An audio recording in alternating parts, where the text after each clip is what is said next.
Hello. Today I wanted to talk about what you do when you're searching for somebody on a US Census and you cannot find them.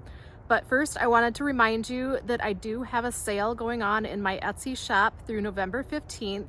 The code is TikTok15 for the 15% off, and I sell family tree art and marriage certificates, things that we can personalize for you that you can hang on the wall or give as gifts.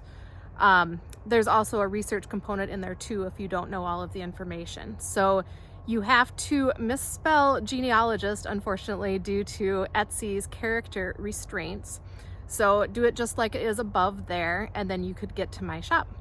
So census searches. We've all had somebody that doesn't show up in a certain census where they should be, when they should be. So keep in mind that the enumerator always wrote what he heard. If somebody had a thick accent or didn't speak English very well, try to think of something that maybe their name would have sounded like. Keep in mind that the enumerator's background could come into play too. If somebody is Irish, maybe they will write an Irish sounding name even though the person that they talk to is from the Czech Republic. So you can find who was the census enumerator too listed in there.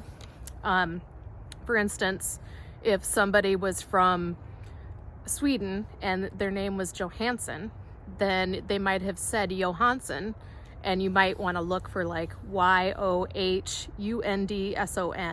So just keep it kind of broad and be really open-minded on spelling, especially for somebody that's illiterate. There was no official spelling of their name. Sometimes a neighbor reported to the enumerator, so some of that data might not be correct. It's just the best of their knowledge. Search very loosely. When you're putting in search terms, don't do the name exactly for an exact match. But location you can, because location doesn't change and is not incorrectly indexed.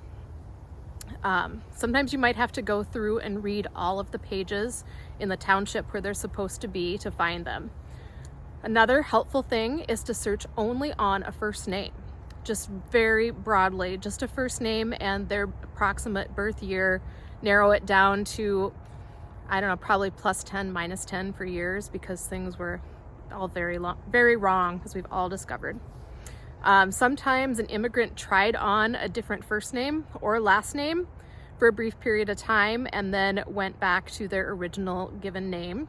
For instance, my great-great-grandmother, Ingeborg Sandnes Jensen, for a while she just went by Anna Jensen. It was kind of a brief period of time. And another immigrant, Václav Hrozdovsky, that I recently researched for a client, he went by James for about 10 years, just randomly. Try also searching nationwide or neighboring states. Just because they are in one township in Iowa in 1880 and then back there in 1910 doesn't mean that they didn't go somewhere else for 1900 for a different opportunity. I've known a lot of Norwegian immigrants that were in Iowa and went up to Alberta for a while and then came back down to Minnesota or Iowa later on, or North Dakota too.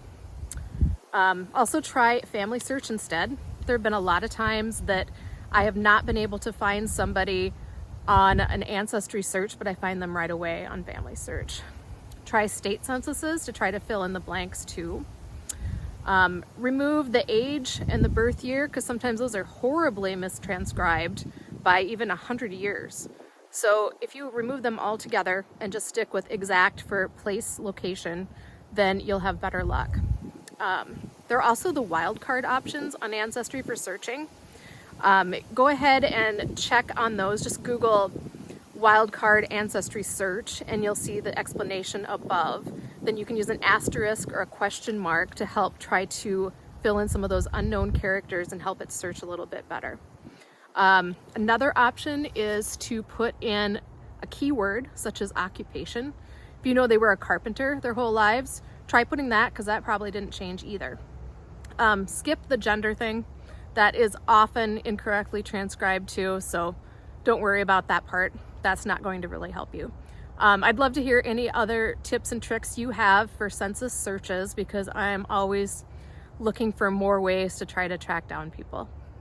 Thanks.